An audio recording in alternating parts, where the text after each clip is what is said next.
16 साल की निशा और उसका 13 साल का छोटा भाई अमन उस साल की समर वेकेशन के लिए बहुत एक्साइटेड थे, क्योंकि वो करीब 10 साल बाद अपने नाना नानी से मिलने जा रहे थे।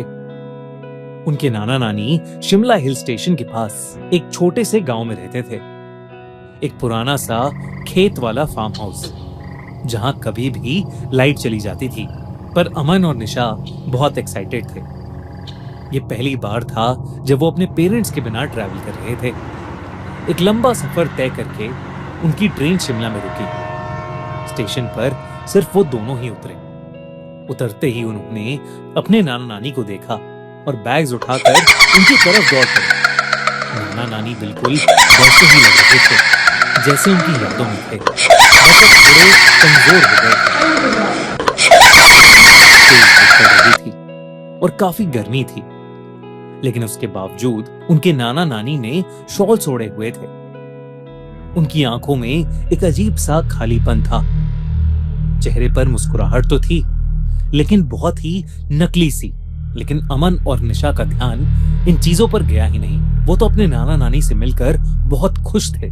पूरी कार राइड में दोनों अपनी ट्रेन के सफर की स्टोरी सुनाते रहे। नाना नानी ज्यादा कुछ नहीं बोले, सिर्फ हाँ में हाँ मिलाते रहे और बार बार गाड़ी के रियर व्यू मिरर से उन्हें देखते रहे। शिमला से करीब 1 घंटा कार ड्राइव करके वो लोग घर पहुंच गए।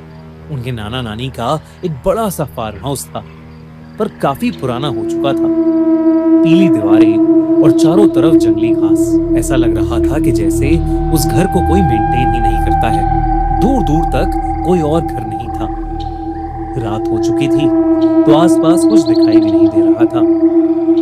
घर के बाहर वरांडा में एक पुरानी रॉकिंग चेयर थी, जो बिना हवा के भी हल्की हल्की हिल रही थी।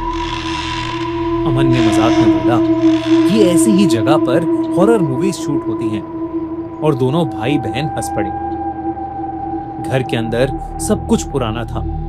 ब्लैक एंड व्हाइट फोटोज, लकड़ी का फर्नीचर और एक अजीब सी स्मेल, जैसे कुछ सड़ रहा हो।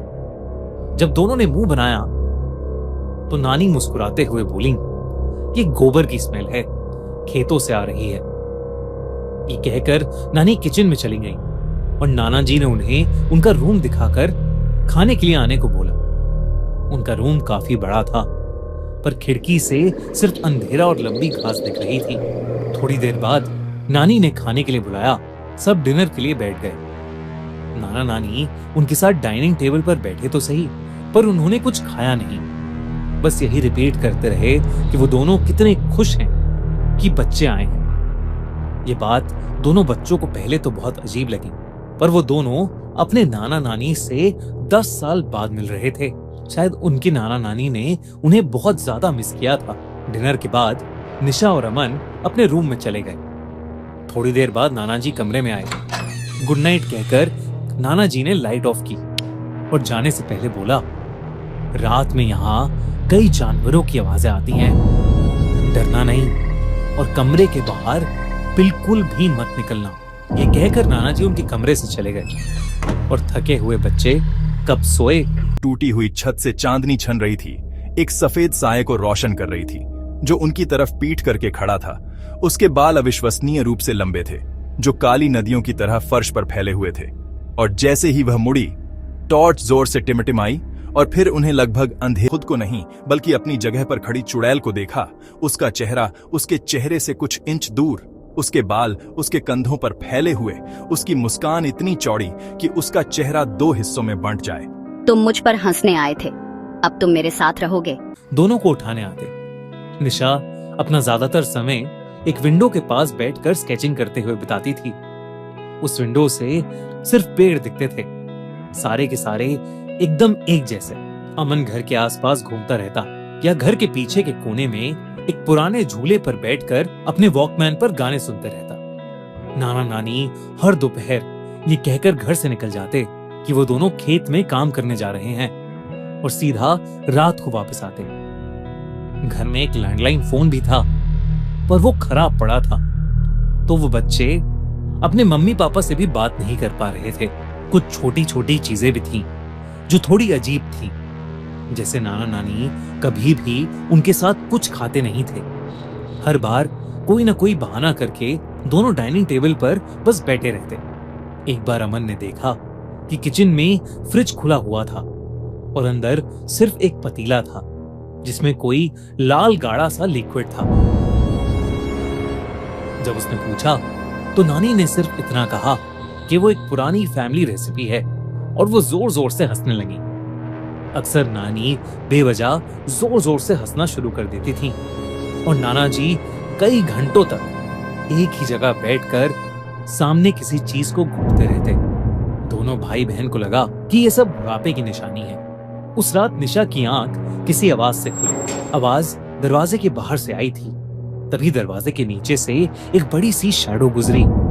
सिर्फ 1 सेकंड के लिए नाना जी की वार्निंग भूलकर निशा दरवाजे के पास दबे पांव गई और उसने धीरे से दरवाजा खोला।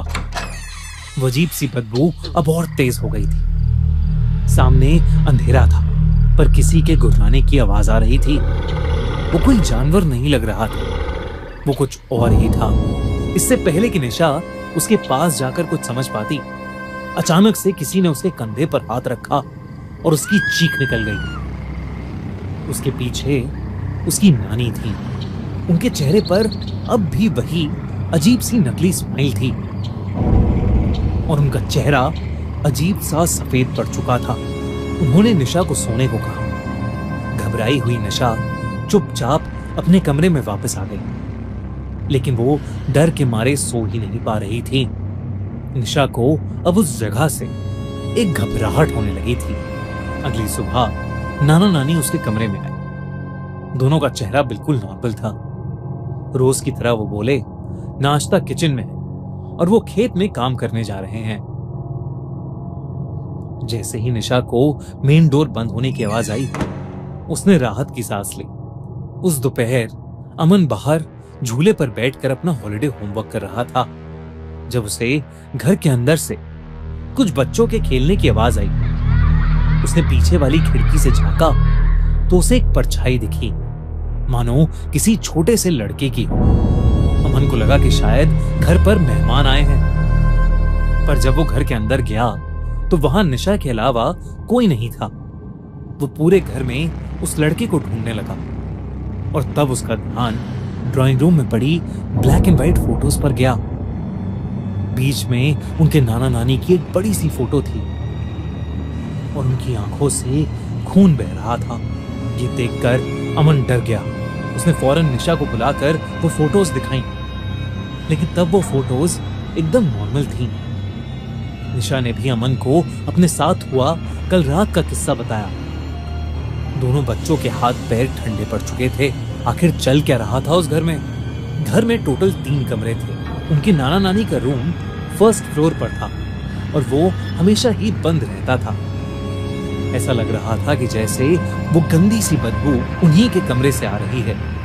उन दोनों ने किसी तरह चाबियों के गुच्छे से चाबी ढूंढकर वो कमरा खोला। दरवाजा खोलते ही उन्हें एक बहुत ही गंदी स्मेल आई। अंदर बेड पर 2 सड़ती हुई बॉडीज पड़ी थी। दोनों अपना मुंह ढककर थोड़ा और पास गए तो निशा ने देखा कि एक बॉडी के गले में वही लॉकेट था जो नानी पहना करती थी। निशा के पैरों तले जमीन खिसक गई। वो समझ गई कि ये लाशें उनके नाना नानी की हैं।